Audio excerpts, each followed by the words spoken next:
Yo, Bakayalo Kono Yalo, et oui, on se retrouve pour une petite review de l'épisode 6 de The Last of Us. Et les amis, c'était vraiment une masterclass. Oui, le mot est lâché, masterclass, t'as bien entendu. Déjà, le retour de Joel, le jeu d'acteur de Pedro Pascal, incroyable avec la relation avec Ellie, mais c'était magnifique. Bref, si tu n'as pas vu l'épisode, je te mets le lien en description, comme ça tu pourras le regarder illégalement, et après tu reviens pour regarder cette review, parce que sinon tu ne vas rien comprendre, parce que je vais spoiler comme un bâtard, c'est tout. Bon, bref, ça commence avec un flashback, et c'est très intelligent de la part du producteur de commencer par un flashback, parce que directement tu as une mise en abîme. C'est-à-dire que la thématique principale de cet épisode, c'est comment être un bon père. Et on commence par le père de Joel, à l'histoire de Joel quand il était petit avec Tommy, et en fait tu apprends qu'en fait il s'était fait battre par leur père, et en fait il y a un cycle qui se produit, c'est à dire qu'en fait le père de Joel lui-même se faisait battre par son père. Donc il y a justement Joel qui a eu des problèmes avec son petit frère, hein, Tommy, ils avaient des mauvaises fréquentations, il y avait une histoire de vente de drogue. Du coup le père il est là. Il dit, vous avez fait des bêtises les enfants, donc là je suis obligé de vous battre, mais c'est pour votre bien. Donc les taper par rapport à des coups de ceinture. Et c'est là que la maltraitance des enfants par la violence, c'est très mauvais parce que ça peut créer des traumatismes. Donc surtout ne le faites pas. Mais au final, par rapport à cette problématique, il n'y a pas vraiment de mauvais pères. En fait, on n'a que des pères qui essaient de faire de leur mieux pour protéger leurs enfants. Parce que pourquoi est-ce que finalement le père, il continue à perpétuer ce mécanisme de frapper leur enfant? C'est pour les éduquer. C'est parce qu'ils vont rencontrer des gens qui sont mauvais, des vendeurs de drogue, ou que ça peut même empirer, et que pour les protéger de la mort qui les attend finalement s'ils continuent dans cette voie, il est obligé de les éduquer d'une certaine manière pour qu'ils comprennent le danger. Et finalement, ils appliquent une sanction encore plus... pas plus difficile, on ne sait pas, hein, mais bref, une sanction très très dure, c'est de les frapper avec la ceinture, et donc ça crée des traumatismes. Et ce qui fait qu'ensuite, Joel ne veut pas reproduire ça auprès de ses enfants. Donc c'est pour ça que par rapport à Ellie, il ne se met pas à la battre, et justement, il est très attentionné, il est très doux, et surtout, il essaie de la comprendre et faire tout pour être un bon père. Et que malgré tout ça, on voit que c'est très difficile d'être un père.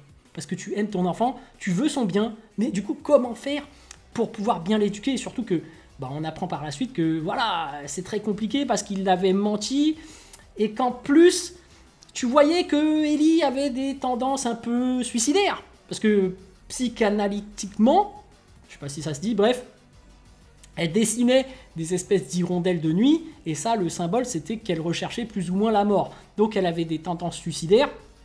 Et tu sentais qu'à un moment donné, lors d'un de ses anniversaires, elle avait justement commencé à montrer qu'elle était lesbienne ouvertement, mais surtout, elle se prenait de la drogue.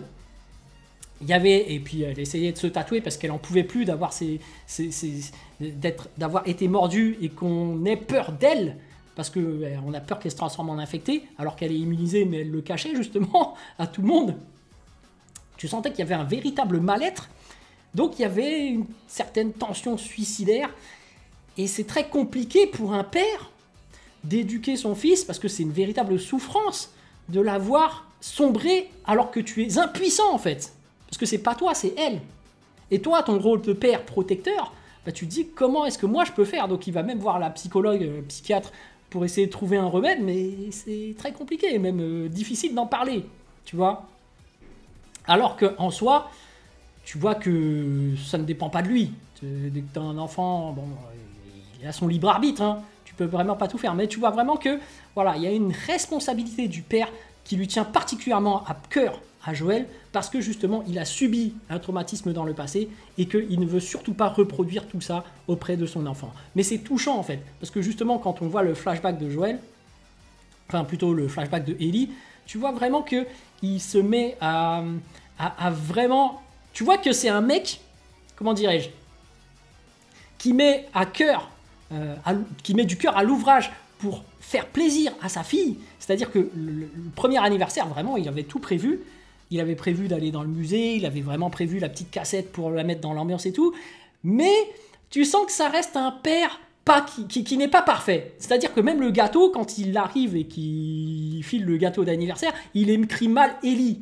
Il y a une faute d'orthographe. Et il dit, ouais, non, c'est la faute de celui qui a fait le gâteau, mais bref, tu auras peut-être eu le temps de la reprendre. Enfin bref, il n'est pas parfait, mais il fait vraiment de son mieux pour être un bon père et pour faire plaisir à sa fille. Et c'est beau parce que c'est touchant. Parce que finalement, quand il l'emmène dans cette espèce de musée délabré, bon, l'éducation n'est pas parfaite. Tu vois qu'à un moment donné, il est là, il propose un caillou, tiens, casse la vitre, va choisir ton casque pour aller dans le vaisseau. Est-ce que c'est des manières, ça, bref, et même à un moment donné, il y a Ellie qui voit le dinosaure, elle commence à grimper dessus, tu te dis attention, ça peut être dangereux, si elle se ramasse depuis le dinosaure, c'est direct hôpital voire mort, donc fais attention, il y a des trucs dangereux que tu es en train de faire, mais bref, on voit vraiment que Ellie passe un super anniversaire, elle découvre ce qu'est un musée, parce qu'on sait qu'elle était enfermée, qu'elle a jamais connu tout ça, et que bah, c'est vraiment un grand plaisir qu'elle prend, et que vraiment Joël a réussi son coup, il a vraiment tout planifié, et c'est beau de voir à quel point la relation père-fille marche. D'ailleurs, quand il rentre dans le vaisseau, à un moment donné, bah, t'as Ellie qui met le casque, elle met les écouteurs, elle écoute sa musique, elle se met dans l'ambiance de pouvoir décoller dans l'espace, et tu vois qu'elle est vraiment aux anges. Mais finalement, quand elle regarde à côté, juste après son expérience de vol dans l'espace, tu vois qu'à côté, bah, t'as Joël qui la regarde, et lui, en fait, c'est lui plus heureux, en fait. C'est pas elle, parce que c'est son anniversaire, mais c'est en fait Joël qui vit les meilleurs moments par procuration directement parce que justement c'est ça le plus beau pour un père, pour un parent, c'est de regarder son fils s'émerveiller. Et ça c'est beau, c'est magnifique. Et tu vois vraiment que de fil en aiguille, ça commence à se détériorer. D'ailleurs, lors de cet anniversaire, tout était parfait jusqu'au moment où justement Joël se promène et avance tout droit dans la forêt et qu'ensuite il y a Ellie qui s'arrête. Il la suivait, mais enfin elle le suivait, mais elle s'arrête et elle s'arrête devant des espèces de lumières. Et en fait, c'est des lucioles. Et forcément, les lucioles, ça te rappelle le mensonge que lui a raconté Joël. Et tu vois qu'en fait, ce mensonge, c'est un manque comment dirais-je, ça crée une coupure dans le lien qu'il y a entre les deux. C'est-à-dire qu'en fait, ça montre, dans l'interprétation d'Ellie, que Joël ne lui fait pas totalement confiance. Et qu'il n'est pas honnête. Et du coup, bah, il y a un truc qui va pas, tu vois. Et il y a un manque de communication entre les deux. Parce que finalement, Ellie ne va pas directement voir Joël pour lui dire ce qui ne va pas chez elle. Et c'est pour ça qu'il y a une sorte d'autodestruction. C'est pour ça qu'elle se drogue, c'est pour ça qu'elle fait des tatouages et tout. Elle s'autodétruit finalement. Parce qu'il y a un mal-être qu'elle a du mal à exprimer. Et en fait, Joël, il a du mal à comprendre. Parce que lui-même ne sait pas en fait. Et en fait, il le sait dans son subconscient. Mais son subconscient est en conflit avec lui-même. C'est-à-dire que ce mensonge qu'il avait fait à Ellie, c'est pour la protéger. Donc si il divulgue la vérité, bah est-ce que ça la mettrait pas en danger d'apprendre justement que son père est quelqu'un est un meurtrier, tout simplement. C'est compliqué, hein. Et justement, comme dans sa tête, il veut la protéger parce que à ses yeux, c'est encore une enfant.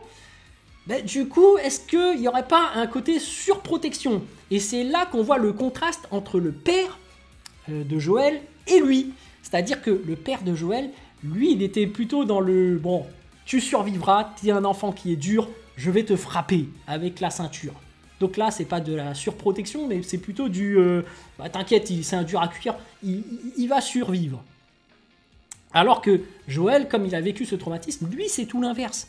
C'est-à-dire qu'il est dans la surprotection, il se dit non, c'est encore qu'une gamine, il faut absolument que je la protège, là il faut pas qu'elle s'auto-détruise, parce qu'à un moment donné elle touche la marmite pour essayer d'effacer son bras mordu, donc elle s'inflige des douleurs à elle-même et lui essaie de la protéger, mais quand ça vient des autres, tu peux la protéger, mais quand ça vient d'elle-même, c'est compliqué, parce que c'est elle-même qui s'auto-détruit, et du coup tu vois qu'il met vraiment du cœur à l'ouvrage. Il est vraiment en mode, je me remets en question, j'essaie d'être compréhensif, j'essaie de te comprendre et je vais dans ton sens. Et finalement, est-ce que ce serait pas ça, alors il n'y a pas de réponse absolue, mais est-ce que ce serait pas ça d'être un bon père? Est-ce que ce serait pas de soutenir son enfant, quoi qu'importe les choix qu'il fait, je te soutiendrai même si c'est mauvais, tu vois? Parce que finalement, il a son libre arbitre. Mais c'est très compliqué, parce que dès que tu vois qu'il s'enfonce dans des trucs bizarres, c'est aussi ton rôle de père de il faudrait peut-être rediriger, moi j'ai plus d'expérience que toi. Et d'un autre côté, tu ne vis pas dans le monde dans lequel il vit. Donc, est-ce que c'est pas lui qui a plus d'expérience par rapport à toi? Attention, parce que nous, dans le passé, on a vécu dans un monde où il n'y avait pas autant de technologie, alors que eux ont grandi avec cette technologie, des réseaux sociaux et tout ça. Donc en fait, c'est hyper compliqué d'éduquer son enfant, mais il n'y a pas vraiment de réelle solution absolue, tu vois. C'est juste des pères qui essayent de faire le maximum pour protéger leurs enfants et surtout pour les éduquer. Parce que c'est compliqué au final l'éducation. Mais bref, on voit que chaque année ça empire. L'anniversaire suivant, tu vois que en fait, le mensonge qu'a créé Joël est en train de s'agrandir en termes de démangeaison au sein d'Ellie. Parce que c'est quelque chose qu'elle n'arrive pas à exprimer et à aller voir directement au sein de Joël. Et pourtant, à chaque anniversaire, tu vois que mais Joël, il n'est pas conscient du mal-être et il met vraiment du cœur à l'ouvrage pour chaque anniversaire de faire toujours mieux, pour faire plaisir à sa fille. Parce que c'est ça, en fait, le sens de sa vie. Quand tu es un parent, ton but, c'est de faire plaisir à ton enfant. Et du coup, là, par contre, par rapport au gâteau, tu vois qu'il s'est amélioré. Là, il n'y a plus de faute d'orthographe. Il y a bien écrit Ellie comme il faut. Tu vois qu'il a vraiment prévu une surprise, un programme pour faire plaisir à sa fille. Et qu'au final, il se rend compte petit à petit que ta fille grandit. Et finalement, ces moments intimes qu'il aimerait avoir de plus en plus avec sa fille, qu'il trouve même dommage, il se remet en question et se dit, elle grandit, elle doit faire sa vie. Et tu vois vraiment que moi, je trouve que Joël, ça reste quand même un bon père, en fait. Bon, à part le côté mensonge, tu aurais peut-être dû lui dire la vérité, parce que finalement, si tu la considères comme quelqu'un qui a grandi, il faut assumer tes choix, et à la fin, c'est justement ce qu'il va faire. Finalement, il va avouer à sa fille que, finalement, il a été l'auteur d'un génocide. Et tout ça pour la sauver. Mais c'est intéressant, parce que la scène où justement, il y aura, on va y parler, on va y revenir justement, de cette fameuse scène incroyable, où le jeu d'acteur, Pedro Pascal en larmes, Ellie en larmes, les deux qui commencent à faire leur confession et se dire ouais, qu'est-ce qui s'est passé à ce moment-là. Scène incroyable, parce que tu vois vraiment que le jeu d'acteur est magnifique. Tu sens le Joël en pleine souffrance, qui a du mal à s'exprimer et qui ne dit pas les mots, mais qui hoche juste la tête pour avouer ses mensonges. Parce que Ellie lui pose les fameuses questions qui font mal, qui fait est-ce que justement à ce moment-là il y avait des brigands, est-ce qu'à ce moment-là t'as tué toutes ces personnes-là, des innocents, enfin pas forcément innocents, mais bref, toi-même tu sais qu'il n'y a pas vraiment de vrais gentils. Tu sens que vraiment Joël, voilà, et même, j'avais oublié le passage avec la psychanalyste, hein, la psychologue. En fait, on apprend dans cet épisode, on va revenir sur la scène finale, mais avant ça, on parlait de cette fameuse psychologue et surtout Eugène, le mec qui s'était fait mordre, que Joël a buté comme un enfoiré. Parce qu'en fait, pour l'anniversaire justement d'Ellie,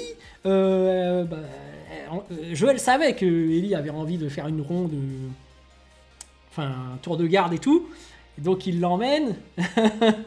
Et justement, bon, ça fait partie des imprévus qui peuvent arriver en mission, c'est que il y a quelqu'un qui s'est fait mordre. Il y avait Eugène qui s'était fait mordre, c'est quelqu'un qui est connu dans le village. Les deux avaient des relations, connaissaient cette personne, et du coup il la voit, et le pauvre vieux il est là, je me suis fait mordre, s'il vous plaît, laissez-moi une dernière requête, laissez-moi voir ma femme. Et tu vois que Ellie, elle est dans l'émotion, elle se dit bon, allez, on va faire un test, compte jusqu'à 10, est-ce que tu y arrives? Il y arrive, donc effectivement, il a peut-être encore du temps avant de se transformer en zombie, et du coup, elle lui dit non, mais vas-y, c'est bon, on peut le laisser aller parler à sa femme, lui dire ses derniers mots. Sauf qu'il y a un protocole. Joël, par sécurité, il se dit non, mais attends, on va pas le laisser, on va le buter. Donc, il a menti exprès une nouvelle fois à Ellie pour buter cette personne. Donc, le pauvre Eugène, il lui a mis. Et pourtant, je trouve que. Il lui a fait quand même une fleur. Hein. Il lui a dit écoute, là, avant de mourir, pense à ta femme. Et voilà, si tu voulais la revoir une dernière fois, voilà tu l'as regardée par la pensée et je te bute. Bon, c'est un bâtard, mais quand même, il a été sympa, je trouve. En fait, ce que je me dis, c'est que ce fameux Eugène n'aurait-il pas été un peu égoïste? C'est-à-dire qu'il était prêt à en mettre en péril le village et même la vie de sa femme, parce qu'il a quand même été mordu. Donc, juste par égoïsme de ta propre mort, t'as voulu essayer d'avoir une petite fleur, mais c'est bon, tu t'es fait mordre. Faut pas jouer avec la sécurité du village quand même.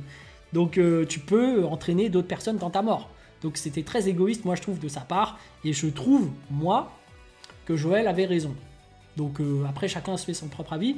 Mais c'est vrai que dans cette mesure où Joël a menti à Ellie parce qu'il l'a considérée comme une enfant, et c'était pour la protéger, parce que le fait de tuer quelqu'un, ce n'est pas une scène qu'il faut montrer à un enfant, ça peut traumatiser. Donc c'est pour ça qu'il a dit, va t'occuper des chevaux, va les ramener pendant que moi je le bute. Et il y a ce côté, ce défaut de surprotection une nouvelle fois. Et finalement, c'est ça qui est très intéressant, c'est que vu qu'il a encore menti, tu vois qu'il y a quand même une belle relation père-fille et que Ellie connaît parfaitement son père et que à chaque fois qu'il fait ce regard, parce qu'ils se connaissent bien, elle sait qu'il ment. Et elle veut qu'il l'avoue. Parce que justement, elle sait, c'est bon, vous êtes père-fille, pas de cachotterie entre vous. C'est ça qui est censé être une bonne relation père-fille. Mais bref, ensuite par rapport à la psychologue, elle pète un câble, elle fait « Ah non, tu as tué mon mari, quel enfoiré !» Parce que, bah, d'une part, elle en veut à Joël parce qu'il a menti, hein. Il a dit « Ouais mais t'inquiète, il s'est fait mordre, c'est lui qui a voulu mourir devant le fleuve et tout !» Alors que non. le jeune a dit « Non, non, moi je veux parler à ma femme. » Et Ellie qui capte tout. Ellie, elle a cette particularité de vouloir la vérité. Ça dépend des gens. Il y a des gens qui veulent absolument la vérité, et même si cette vérité, elle est atroce, ils veulent la regarder en face. Ça dépend des gens. Il y en a qui aiment bien être dans le déni, être dans un monde... chacun a sa perception des choses. Et en fait, Ellie, elle est prête à balancer son père devant tout le monde pour une histoire de vérité. Et surtout parce qu'elle s'est sentie trahie. Donc elle a voulu quand même faire punir Joël et lui donner une leçon. Et en même temps, elle rejette son mal-être par rapport à tout ça. Elle sait pas comment l'exprimer en fait. Et c'est pour ça qu'on en arrive à la scène finale. Bon, la pauvre psychologue, tant pis pour elle, mais voilà. On apprend aussi, parce qu'on ne le savait pas à l'époque, comment est-ce que son mari était mort. Bah, c'était comme ça. C'est parce que Joël, il avait buté, il avait fait l'enfoiré, mais d'un autre côté, il a respecté le protocole de sécurité. Donc pour moi, il n'est pas fautif. Bref.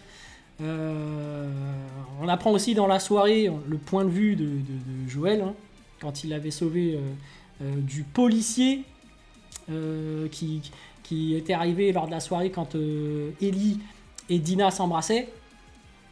Il a fait ah, c'est quoi, c'est Gwyn, c'est lesbienne, on n'est pas ici dans un monde des enfants ou je sais pas quoi là, c'est une soirée pour les enfants, bref.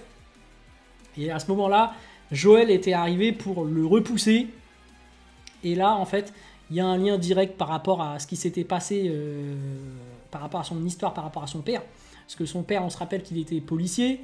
Là, on a un espèce de policier. Finalement, Joël, en repoussant cet homme pour sa fille, il s'est un peu vengé de son propre père qui le battait lui-même. Enfin bref, là, c'est de la Zumba. Hein. L'interprétation qui va hyper loin, mais bref. Bon, la scène finale...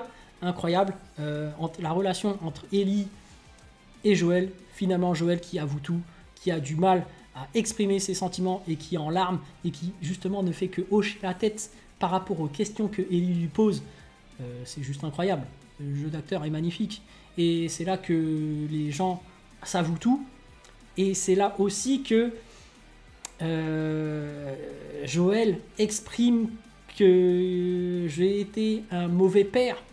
Il a essayé de faire de son mieux et il dit clairement que par rapport aux lucioles, si je devais recommencer, je le ferais exactement de la même façon. Et c'est ça en fait un père. C'est que il y a des choses que tu ne peux pas contrôler sur l'éducation de ton enfant. Ton enfant, il faut lui laisser le libre arbitre, il faut le laisser évoluer, il faut le laisser faire ses âneries, ses conneries, pour qu'il apprenne de lui-même, parce qu'il n'y a rien de mieux que de se faire sa propre expérience, pour qu'il puisse évoluer. Mais toi, en tant que père, ta responsabilité, c'est quand même d'empêcher ton fils de mourir. Donc là, c'est sa fille. Et là, en fait, lorsqu'il y a les lucioles qu'il avait kidnappées, il s'est dit, là, c'est mon rôle de père. Là, je vais la défendre quoi qu'il arrive. Je vais buter tout le monde. Vous touchez pas à ma fille. Ça, je peux le faire. Parce que quand c'est ma fille qui s'autodétruit, bon, là, je peux rien y faire. Mais là, il a joué son rôle de père à fond. C'est intéressant justement parce que l'amour que tu as pour ton enfant est plus fort que l'amour que tu as pour toi-même. Et c'est ça qui est fort, c'est que Ellie se dit « Ouais, mais moi j'avais trouvé un but dans ma vie, c'était d'aider l'humanité !» Et c'est là que, en fait, la conception de valeur rentre en compte. C'est-à-dire que quand tu as des valeurs de parents, de protéger ton enfant, bah, tu perds en lucidité. C'est-à-dire que si jamais Ellie était sacrifiée, elle aurait pu sauver le monde. Mais en tant que père, ta responsabilité, c'est de protéger ton enfant. Et cette valeur, cette conception de protection est plus importante que la sauvegarde de l'humanité. Et c'est ça qui est fort. Alors que, du point de vue de Ellie, il n'y a aucun problème à ce que je me sacrifie pour le bien de l'humanité. Ça m'aurait donné un but dans la vie, je l'aurais fait avec plaisir. Et c'est intéressant, parce que si tu aurais questionné Joël, si c'était lui l'immunisé, je pense que lui aussi aurait sacrifié sa vie pour protéger les autres des zombies et surtout de sa fille. Parce que toi, tu es prêt à faire le sacrifice pour protéger ton enfant, mais est-ce que tu es prêt à sacrifier ton enfant? Non, tu vois. Donc en fait, c'est ça en fait. Être père, c'est protéger son enfant encore plus que ta propre vie. Et c'est beau, parce que finalement, Joël, il avoue tout à la fin. Il lui déclare son amour finalement, parce qu'il dit « Ouais, moi je t'aime, je l'aurais fait 1000 fois si je devais le refaire, protéger son enfant au péril de sa vie. Par contre, si moi j'avais l'occasion de sacrifier ma vie, je l'aurais fait, tu vois. » Et c'est là que c'est très beau, c'est que on retourne dans le présent, et finalement Ellie, qui est avec cette capuche dans le présent en train d'essayer de venger Joël, et c'est une autre mise en abîme, c'est que finalement, quand tu te perçois de la situation, qu'est-ce qui se passe? Bah en fait, Ellie, elle est sur le point d'avoir un enfant.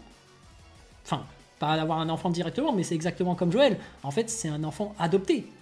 Elle n'est pas vraiment la mère, enfin le père, puisque c'est plus elle qui porte, enfin c'est plus Dina qui porte la culotte, hein, j'ai l'impression. Donc en fait, Ellie a le rôle de père, parce qu'elle va bientôt être père adoptif d'un enfant.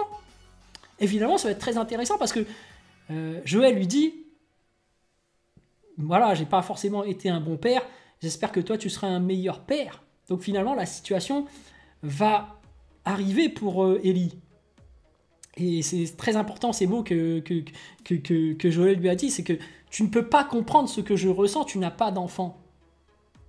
Et là, justement, elle va avoir un enfant. Et là, justement, elle va comprendre comment réagir dans différentes situations. Mais on va voir par la suite, moi, j'ai pas joué aux jeux vidéo, donc moi, ce que je prédis, c'est que Dina, elle va crever. Je l'avais déjà dit. Mais en fait, avec cet épisode, je viens de comprendre un truc, c'est que Dina va peut-être crever, mais avant de crever, je pense qu'elle va se faire mordre. Et je pense que l'enfant qu'elle va avoir, elle va être immunisée. Enfin, ce sera peut-être un garçon hein, ou une fille, mais bref, l'enfant sera immunisé, et du coup, il y aura une autre mise en abîme, c'est comment Ellie va faire pour éduquer son enfant, qui sera immunisé, exactement la même situation, et du coup, elle aura ce rôle un peu de Joël protecteur, et un enfant qui peut-être va tenter de se sacrifier pour sauver l'humanité, et elle devra faire un choix, comment faire pour aider mon enfant, et finalement, le plot twist, ce serait qu'elle-même se sacrifie, parce qu'elle-même est immunisée, et se dise, non, écoute ma fille, reste sur le côté, pour te protéger, je vais pas te dire toute la vérité, mais moi je me sacrifie, et du coup, plus tard, peut-être que son enfant va apprendre que, en fait, Ellie était immunisée, et du coup, elle s'est sacrifiée pour elle. Bref, l'amour d'un enfant, c'est ça. C'est l'amour d'un parent pour un enfant. Et c'était ça la thématique principale de cet épisode. Comment être un bon parent, comment être un bon père. Masterclass. Masterclass. Moi, je suis surkiffé, voilà, tout simplement. Mais c'est vrai que l'épisode 2 de la saison 2, elle était magnifique aussi, l'invasion des zombies. Franchement, quand il y a des zombies qui attaquent, voilà, moi je suis un mec. Hein.